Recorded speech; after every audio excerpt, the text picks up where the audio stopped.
warahmatullahi wabarakatuh. Kembali lagi bersama kami di podcast Asik. Nah, sebelumnya kita perkenalkan diri terlebih dahulu nih. Perkenalkan, nama saya Rehan Mafirah dengan NPM 2102008. Dan bersama saya Juliana dengan NPM 21020400033. Nah, pada hari ini kita kedatangan tamu yaitu Kakak Vina Fitria. Kepada Kak Vina Fitria dipersilahkan. Yeay. Kakak, apa kabar? Baik. Baik, nah Kak, sesuai dengan tema kita pada hari ini, kita akan membahas bincang-bincang sedikit masalah kesenian nih. Oke, utamanya itu masalah seni tari. Nah, sebelum kita masuk ke materinya, alangkah terbaiknya dahulu kita perkenalkan diri nih, karena pada dasarnya tak kenal maka tak sayang. Oke, perkenalkan nama saya Vina Fitria. Mungkin kalian undang saya di sini menjadi yang narasumber sebagai pemateri tari gitu kan. Oke, kita bicara tentang tari. Saya tari itu dari sekolah dasar di kelas 4 SD sampai sekarang mungkin masih di dunia tari. Mungkin ada yang ditanyakan? Boleh Kak, berarti Kakak itu suka mencintai tari mulai dari sejak sekolah dasar gitu? Ya, dari SD udah nari sampai sekarang sih. Itu mungkin Kakak pertama awal mulanya terjun ke dunia tari pas SD itu apa Kakak ada jiwanya bangkit dari bidang kesenian, atau mungkin Kakak pertama lihat kan biasanya kita di Aceh tuh ada di pesta kan? Iya. Mungkin Kakak ada rasa ketertarikan tuh gimana? Oke. Jadi kan pertama saya nari itu kan dari sekolah dasar tuh. Itu ada sempat cerita kalau misalkan pertama itu sebenarnya saya nggak nari karena memang nggak dikasih ikut, bukan dari keluarga sih tapi dari pihak gurunya. Berarti waktu itu saya mau dikasih kesempatan untuk jadi seorang penari, tapi itu nggak jadi ciut sih, bukan jadi masalah ya, nggak buat patah semangat juga. Tapi dalam diri saya, ya saya suka nari memang. Mungkin saya merasa diri saya, saya kayak biasanya udah dinari nih.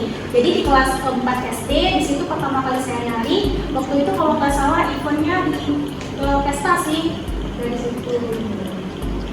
Berarti Kak setelah rasa ketertarikan dan awal mulanya coba-coba, jadi semakin kedepannya semakin tertarik dan sangat mencintai dunia. Iya, bisa dibilang tari itu udah jadi bagian dari hidup gitu. Suka ya kalau kita bincang-bincang masalah nari, ibarat katanya kita sanggup untuk mengekspresikan diri. Semua emosi kita salurkan, luangkan. Oke, bisa dibilang juga di tari itu kita nggak mesti mengekspresikan diri sendiri sih. Kalau kita bicara tentang tari itu nggak mesti mengekspresikan diri sendiri sih. Kayak egoisan kita itu mungkin bisa terkontrol dan kayak dibilang juga kan emosional segala macam. Ya Kak, seperti yang kita ketahui, kita ini hidup di era 5.0 di mana pendidikan dan teknologi semakin canggih. Nah, mungkin dari Kakak kan sering kita dengar kesenian di bidang pendidikan. Menurut Kakak, bagaimana sih potensi ataupun kontribusi daripada seni tari terhadap pendidikan? Kalau berbicara tentang pendidikan itu mungkin kami itu sangat berkontribusi ya untuk pendidikan. Ini terlebih kita misalkan terjun ke sekolah-sekolah nih. Di sekolah-sekolah sekarang kan nggak mesti untuk memenuhkan minat bakat siswa, tapi juga tari itu adalah salah satu mata pelajaran mereka. Oke, kemarin saya juga sempat PPS dan bahkan di kelas yang saya ngajar itu mereka itu ada sistem P5 ya sekarang ya. Ada P5, jadi di situ saya sempat ngajarin juga tuh tari saman, tari Aceh dari tari tradisional gitu kan. Jadi itu kan dari segi sekolah gitu. Jadi kalau misalkan di universitas kayak prodi bahasa Indonesia nih, di bahasa Indonesia ini setiap tahunnya kan ada mengadakan pentas seni, pentas seni pensi. Di situ kan kita dilatih untuk mampu mempersembahkan beberapa persembahan gitu, kayak bahasa Indonesia kan lebihnya ke sastra gitu kan. Berarti sastra, puisi, drama segala macam gitu. Jadi pandangan saya nih, kalau misalkan kita hanya mempersembahkan yang itu aja, kayak penonton pasti akan bosan jadi dan segala macam. Jadi alangkah baiknya coba kita kolekkan ke tari sedikit. Jadi adalah variasi dari persembahan kita.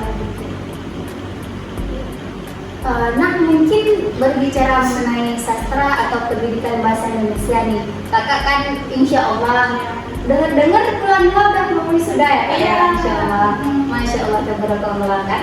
Nah, seperti yang kita ketahui, Prodi Pendidikan Bahasa Indonesia itu merupakan prodi yang sekarang udah memiliki MBKM sekaligus udah merdeka, di mana skill siswanya dilatih dalam sastra bidangnya. Nah, yang perlu saya tanyakan, kakak ini sebagai pelatih dari kegiatan pensi bahasa Indonesia setiap tahunnya, ada sih kak tantangan, mungkin rintangan ketika melatih mahasiswanya? Oke, berbicara tentang tantangan ya banyak pasti ya, karena kan bisa dibilang semua orang, hampir semua orang suka nari, tapi nggak semua bisa nari gitu kan. Jadi kalau tantangannya ya mungkin dari penarinya, ada yang sama sekali nggak punya basic nari, tapi dia mau gitu kan. Yang paling jadi tantangannya sih kemarin sempat garap tari massal, itu jumlahnya 80 orang. Massal 80 orang itu jadi apa ya, ekstra sih buat saya sendiri, karena itu kan kita beda orang kan beda pendapat, Harus menyenangkan 80 orang ya, itu. itu sih jadi tantangan besar karena nggak semuanya bisa nari, kayak saya bilang tadi gitu. Jadi ya mungkin di situ sih yang jadi rintangan beratnya. Kak, ini kan kakak udah terjun nih ke dunia tari kan. Kakak pernah ikut lomba-lomba apa saja sih? Oke, kalau dibilang soal lomba, yang terasa beneran lomba itu kan dari kelas SMA, kelas 2 SMA sih. Kelas 2 SMA itu kalau di sekolah ada namanya Festival Lomba Siswa Nasional. FLS 2N. FLS 2N. Kalau di universitas itu kan Keksimida kan namanya. Kalau di sekolah FLS 2N. Waktu itu tingkat kabupaten pernah juara 2 juga. Pernah juara 2. Nggak dibawa ke provinsi sih, karena kan yang dibawa ke provinsi cuma juara 1. Pasti yang di antara terbaik, pasti ada yang terbaik lagi gitu kan. Jadi kayak gitu sih lomba FLS 2N. Terus kalau nggak salah kelas 3 SMA pernah juga ikut lomba ke Banda, ke provinsi. Itu lomba festival seni tari. Itu nggak ada juara sih, cuman ya pengalaman aja. Ini kak, kita udah bicara soal nari kan. Ada sih kak motivasi dari kakak untuk anak-anak muda zaman sekarang tentang dunia tari itu? Motivasi mungkin yang mau saya sampaikan untuk teman-teman di luar sana yang punya bakat, bisa dibilang masih terpendam ya bakatnya, terlebih untuk dunia tari. Ya nggak apa-apa, dicobain aja dulu, karena kan kayak tadi kan, kalau bisa karena biasa. Itu kan semua dari kemauan juga kan. Jadi coba kalian ekspresikan diri kalian, enak loh nari itu nggak buat kita pusing, itu nggak buat kita tertekan segala macam gitu kan. Jadi coba kalian pahami dulu diri kalian kalau memang suka nari, ayo sama-sama kita belajar dan sama-sama kita berkarya gitu lewat seni tari. Jangan percayakan omongan orang, karena ada beberapa oknum, ini saya pengalaman pribadi ya, ada salah satu oknum yang mengatakan cewek gendut, kita lebih tuh cewek gendut dan cewek pendek itu nggak wajar untuk nari. Itu mungkin argumen yang salah sih kalau menurut saya, karena nari itu nggak tentang fisik aja, tapi tentang karena kita bisa dari basic kita gitu. Fisik iya, tapi ada juga loh cewek gendut ya, gendut yang bisa nari gitu. Oke, gitu aja sih. 3. Nah, teman-teman jangan takut nih untuk mengekspresikan diri, mungkin skill teman-teman di bagian tari, maka ayo kita latih, kita kembangkan, kita keluarkan skill yang kita miliki.